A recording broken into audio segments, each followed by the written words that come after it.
महिमा हो। इस सुबह के समय पर आपसे मिलकर मुझे बड़ी खुशी हो रही है। इस दिन पर परमेश्वर हमें दिया हुआ वचन यही है कि मत्ती सुसमाचार की किताब उसका 22वां अध्याय 13वां वचन मैं आपके लिए पढ़ता हूँ, आप ध्यान से सुनिए।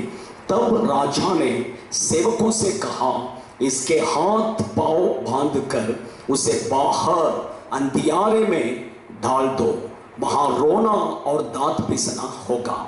यहां पर प्रभु कहते हैं कि एक व्यक्ति के हाथ और पैर को बांधकर बाहर अंधकार में डाल दो, जहां पर रोना और दांत पिसना होगा करके प्रभु कहते हैं।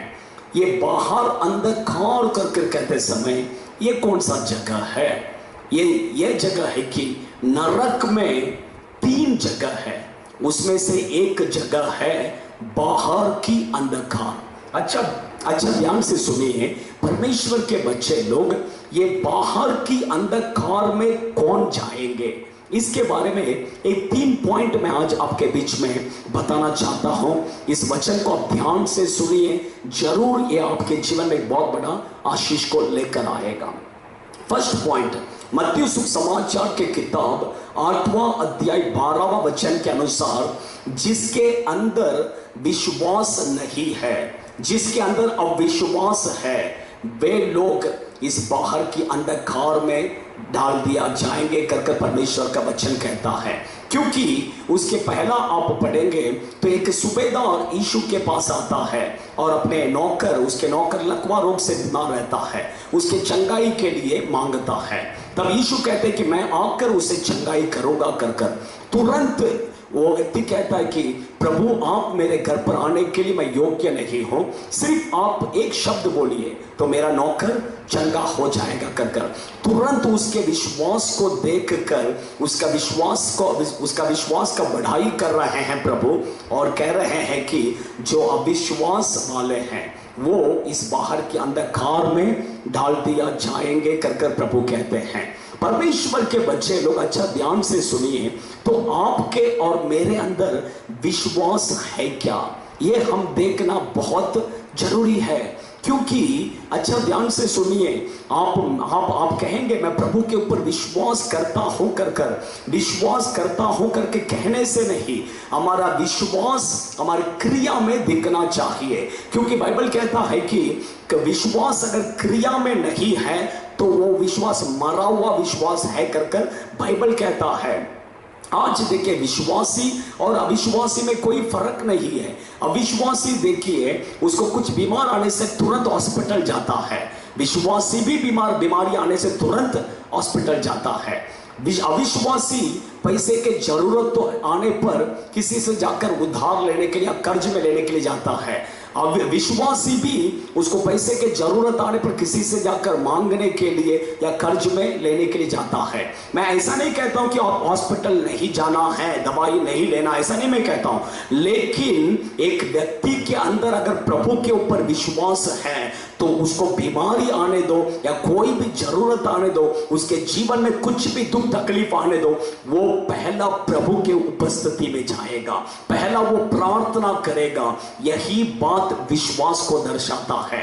परमेश्वर के बच्चे लोग, आप विश्वास करता हो करके कहने से नहीं, आपका क्रिया में विश्वास दिखना चाहिए, ये बहुत जरूरी है। अगर नहीं दिख रहा है तो उसका मतलब है आपके अंदर विश्वास नहीं, आपके हृदय पर अविश्वास है। परमेश्वर के बच्चे लोग, ये अविश्वास वाले हृदय वाले, ये बाहर के अंधकार में डाल दिया जाएंगे।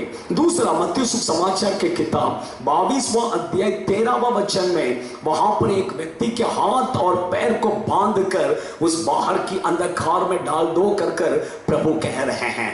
ये कौन है? शादी का वस्त्र जो नहीं पहनाता उस व्यक्ति को, ये शादी का वस्त्र अगर आप नहीं पहनेंगे तो आपको भी हाथ पैर बांधकर उस बाहर की अंधकार में प्रभु ढाल देंगे। क्योंकि ये शादी का वस्त्र बोलेंगे तो किसको दर्शाता है?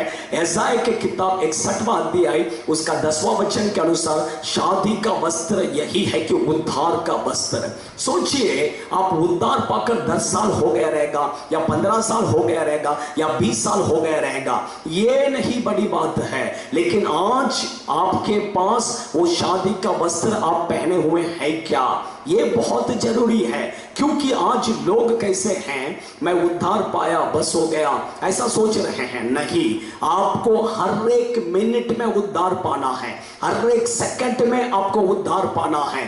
क्योंकि उस वस्त्र को आप संभाल कर रखने के लिए, क्योंकि पता है क्या, हम कब उद्धार पाते हैं? जब अपने पाप का जीवन को छोड़कर मन फिराकर कबूल करते हैं, तब हमें उस उद्धार का वस्त्र मिलता है। लेकिन उसके बाद में क्या हम पाप नहीं करते हैं क्या?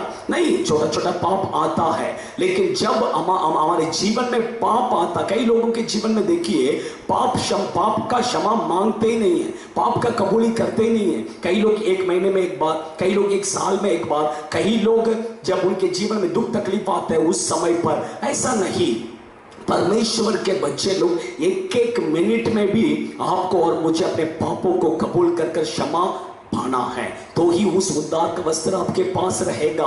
नहीं तो वो उद्धार का वस्त्र को प्रभु निकाल लेंगे। क्योंकि देखिए, जब अगर हम जब भी एक पाप करते हैं, अगर पवित्र आत्मा हमारे साथ में है, तो बाइबल कहता है कि पवित्र आत्मा पाप के बारे में और न्याय के बारे में, आने वाले दंड के बारे में, वो पवित्र आत्मा हमें सुबोध दिलाता है। अगर आप एक पाप कर रहे हैं तो तुरंत पवित्र आत्मा आपका मन में बात करेगा कि तुमने ये जो किया है, ये पाप किया है करके, तुरंत आपको उसी जगह पर अपने पाप को कबूल करके क्षमा पाना है। अगर पाप को कबूल नहीं करेंगे तो ये उद्धार का वस्त्र आप क्या करेंगे? खो जाएंगे। सोचिए, आपके पास वो उद्धार का वस्त्र है क्या? आपके पास अगर वो उद्धार का वस्त्र नहीं है तो आपके भी हाथ पैर बांध कर एक दिन प्रभु उस बाहर के अंधकार में डाल देंगे। तीसरा, मत्ती सुसमाचार के किताब 25वां अध्याय 30वां वचन में देखिए, वहां पर भी एक व्यक्ति को बाहर के अंधकार में डालो करके प्रभु कहते हैं। किस व्यक्ति को? देखिए, एक व्यक्ति को प्रभु 5 तोड़ा देते हैं, एक व्यक्ति को प्रभु 2 तोड़ा देते हैं, एक व्यक्ति को 1 तोड़ा प्रभु देते हैं। 5 तोड़ा दिया हुआ व्यक्ति, उसने और 5 तोड़ा कमाकर 10 तोड़ा लाया। 2 तोड़ा जिसने पाया था उसने 4 तोड़ा लाया, और लेकिन 1 तोड़ा जो पाया था वो व्यक्ति उसको जमीन में क्या किया? गाड़ कर रखा और उसे ऐसे ही ला कर दिया। उसको बिजनेस करेगा तो उसको 1 तोड़ा को रखकर, अगर मैं बिजनेस करूंगा तो कहां पर लॉस हो जाएगा, ऐसा एक डर। देखिए, उसको देखकर प्रभु कहते हैं ये आलसी करके प्रभु कहते हैं। परमेश्वर के वचन किसको दर्शाता है कि परमेश्वर हमें दिया हुआ उस कृपा वरदान को हम प्रभु के लिए हम क्या करना है? इस्तेमाल करना है। जो व्यक्ति प्रभु ने दिया उस कृपा वरदान को परमेश्वर के लिए इस्तेमाल नहीं करते हैं, वो उस घोर अंधकार में, उस बाहर की अंधकार में क्या करेंगे? डाल दिया जाएगा।